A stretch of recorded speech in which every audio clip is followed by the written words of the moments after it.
So yesterday's activity, we were translating points. We had to find one point and then go a certain set of directions to see what our new point was.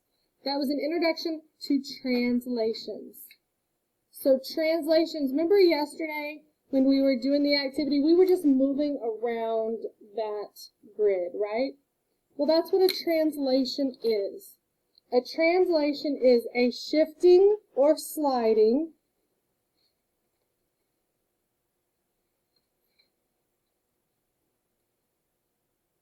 of a figure.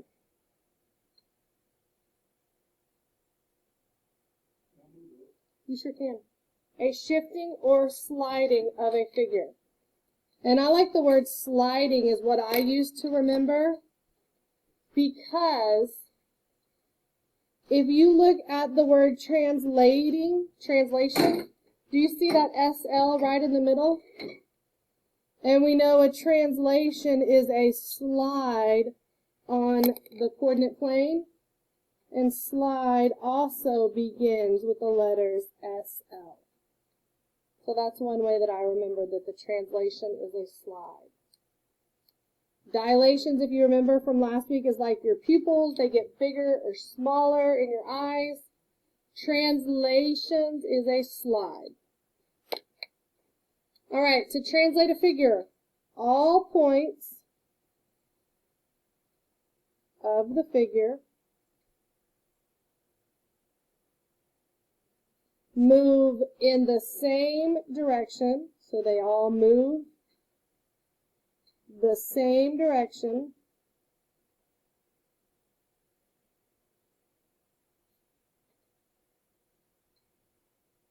and same distance.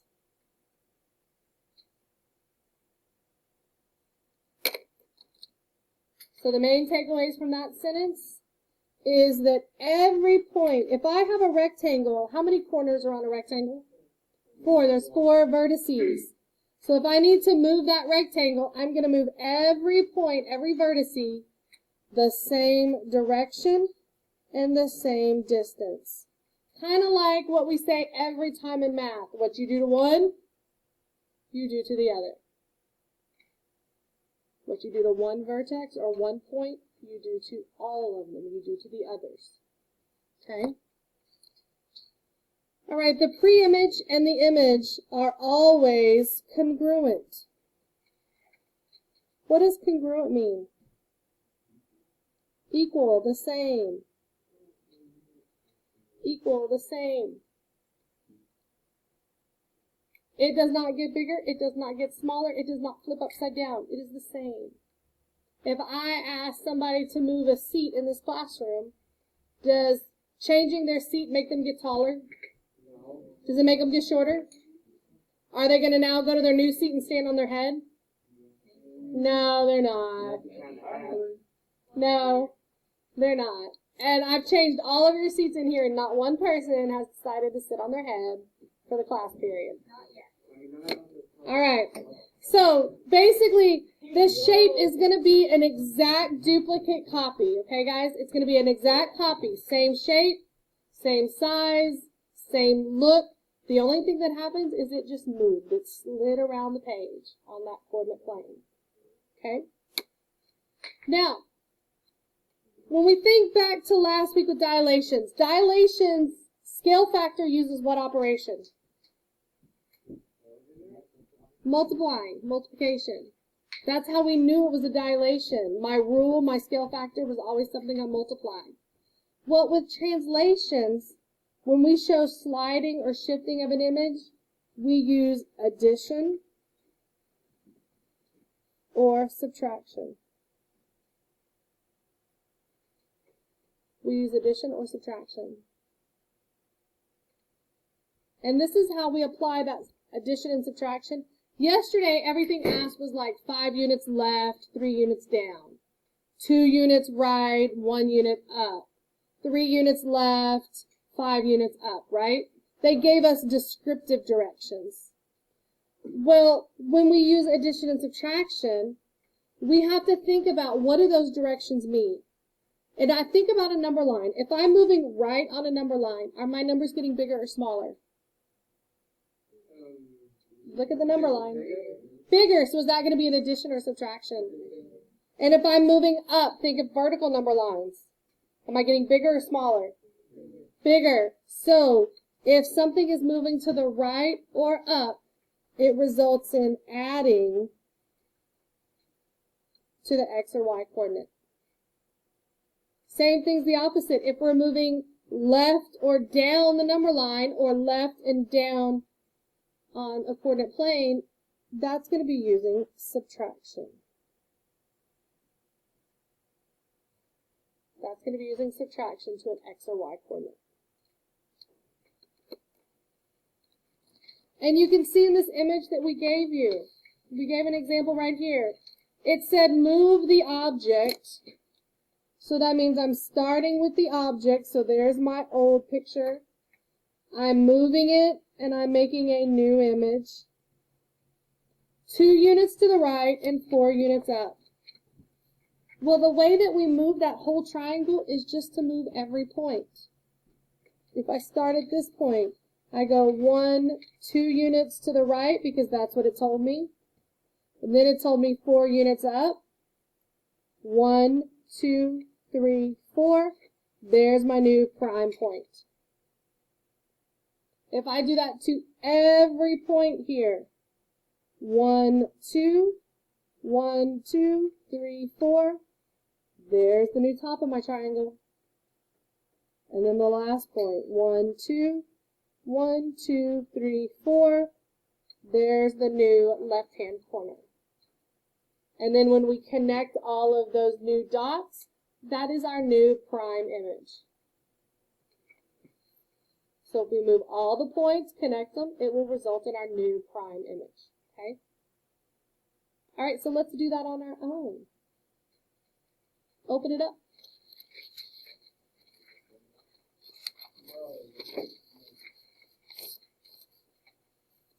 All right, so they want us to translate this figure. What figure is that? A triangle. So when we're done, what's our new figure going to look like? A triangle. It's not just 3 dots. We're going to have to draw to make that triangle when we're all done, right? Because we're translating a figure. So we want to go 5 units left and 2 units down. Well, let's look at point A. In my chart, my pre-image, I'm going to write the coordinates for point A. What's the ordered pair for point A? 2, 4. So then, now I'm actually going to physically count 5 units left, 2 units down. So I'm going to start at A with my pencil, count over 5 intersections, 1, 2, 3, 4, 5, and then go 2 down, 1, 2. Now, if that's the new A, what do we label that? Well, no, what do we label the point? A prime, very good, A prime. So in my chart, I could write my ordered pairs, A prime. So what is the new ordered pair for A prime? -3, 2, very good. Now let's do the same thing with B. Where is the ordered pair that B is starting with in my table? 6, 7, very good. Count it over and down to the left, 1, 2, 3, 4, 5, down 1, 2. Label your point, B prime.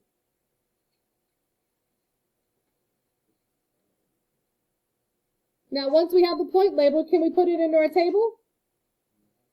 B prime is at the coordinates 1, 5. Very good. And then let's do the last thing for C. What is my ordered pair for C? 7, 3. So they just want us to move it. 1, 2, 3, 4, 5, down 1, 2. There's C prime. What is C prime's new ordered pairs?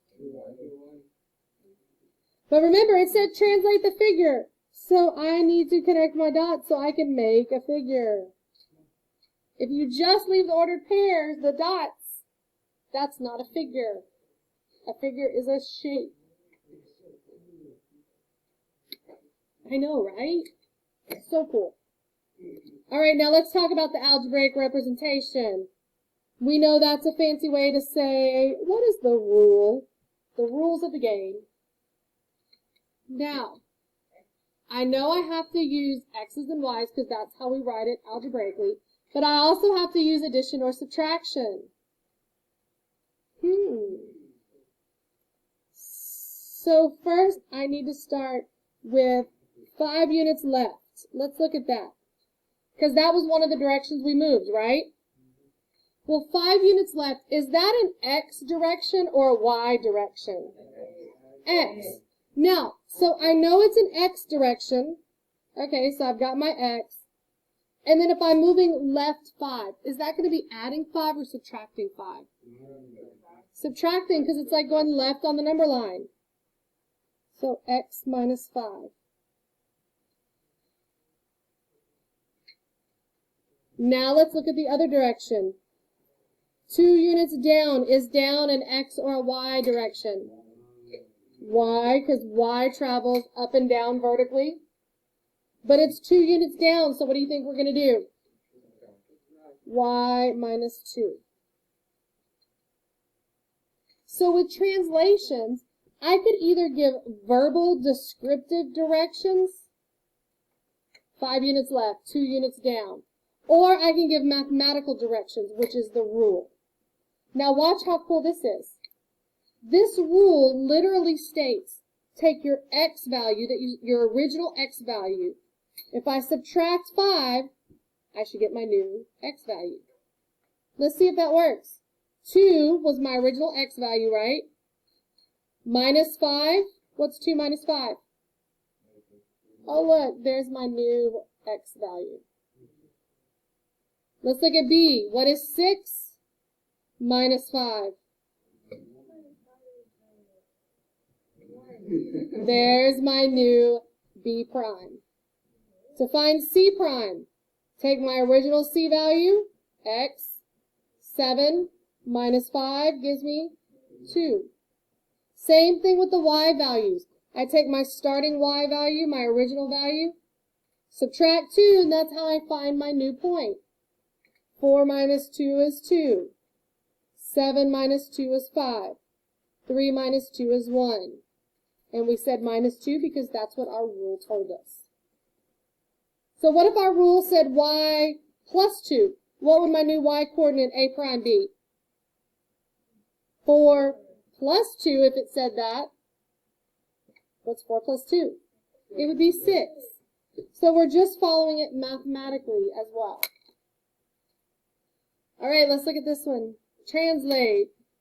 Figure 4. 4 units right, 3 units up. You try this one on your own. All right, so did your new figure look something like this? Notice the triangle is in the exact same tilt. It's just moved over. It slid over a little bit. Now, let's see if we can write the rule. Remember, translations can only use what 2 operations? All right. So x. Which one of these is my x direction, right or up? So I like to circle that and put an x to let me know that's my x direction. Now if I'm going right 4, am I adding or subtracting 4? So plus 4. Then that leaves up is my y direction. Is that going to be a plus 3 or minus 3? How do you know it's a plus 3? It's going up like a vertical number line. Those numbers get bigger. Very good. All right, let's flip it over. Ooh, this one, they gave us 2 shapes. It's already translated. Describe in words how the figure was translated. Include how many units and which direction. Well, in order to figure out how we moved, I have to know where I started, right? Which figure did I start with? How do I know? How do you know it's the bottom one? It doesn't have the prime. That's the old figure. So that's where I'm starting with. Now, the good thing about this is I don't have to look at the entire trapezoid I can just pick any point. Maybe I'll pick that point right there. Does it matter which point I pick?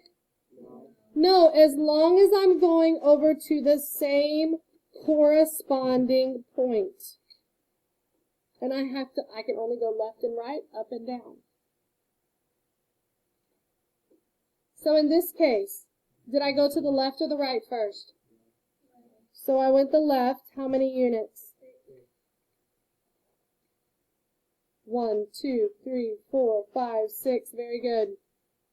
Then I went up. How many units? I went up 8. 1, 2, 3, 4, 5, 6, 7, 8. I miscounted. 1, 2, 3, 6, 7, 8. There we go. Now, if that works for one point, shouldn't that be the same for no matter what point I pick? Try a different point. Just see. See if we're right. Try a different point. Did you still go left 6 and up 8? Yeah, it works no matter what point.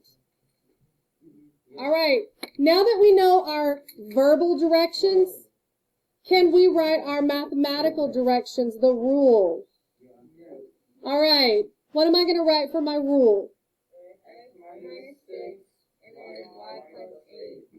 Rock stars all day long. Good job. X minus 6, y plus 8. All right, sometimes they don't even give you a picture. Look at the next one. They just gave me the rule. What does it mean in words? What does x minus 3 mean? I have left or right because it's an x direction. 3 units to the left. Left because we're subtracting. We're going backwards on that number line.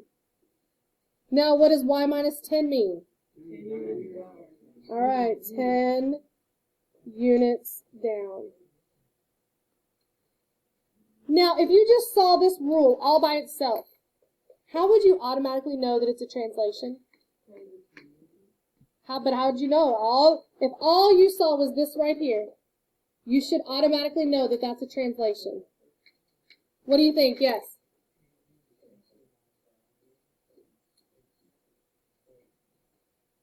Well, dilations changed it. Dilations changed it with multiplication.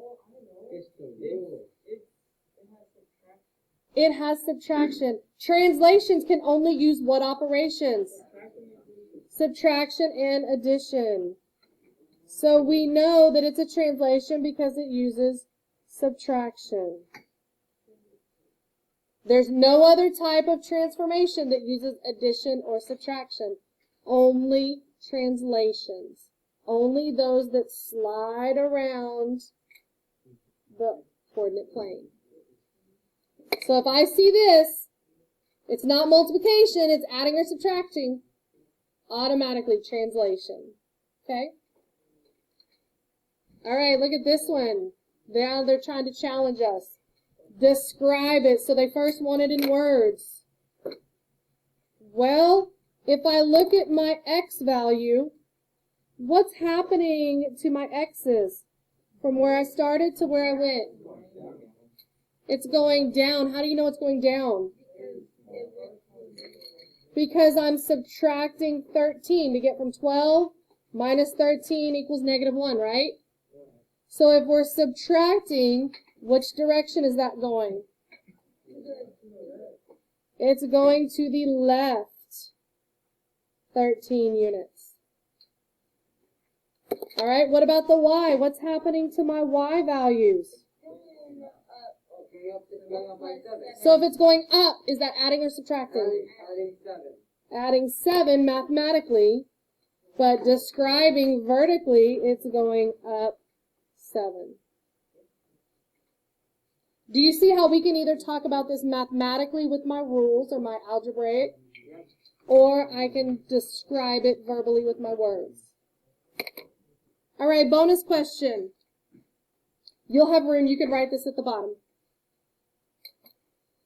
If I have an ordered pair that is labeled A, and it is at 2, 4. There's my ordered pair. My rule is going to be x minus 3, y plus 4. Can you tell me what is going to be A prime? Well, how did y'all figure that out so fast? You're right. The rule tells us what to do. Take my x value, which is 2. 2 minus 3, negative 1. Take my y value, 4. 4 plus 4 gives me 8. There's my new y prime. One more. I'm going to see if I can trick you. Y'all ready? B. Negative 6, 0. My rule is going to be plus x plus 3, y. I want to know what is B prime. X plus 3, so negative 6 plus 3? I think it's Negative 3? Ah, this one's kind of tricky. It looks different, doesn't it? You can't multiply. So is this telling me to add anything to my y? Is it telling me to subtract anything to my y? No. So it tells me my y has to stay the same. So it stays at 0. If my y value was 4 that we started with, it would stay a 4. Because I added or subtracted nothing, it stayed the same. Alright? Take a moment, glue this in your notes. Make sure they are in a safe spot.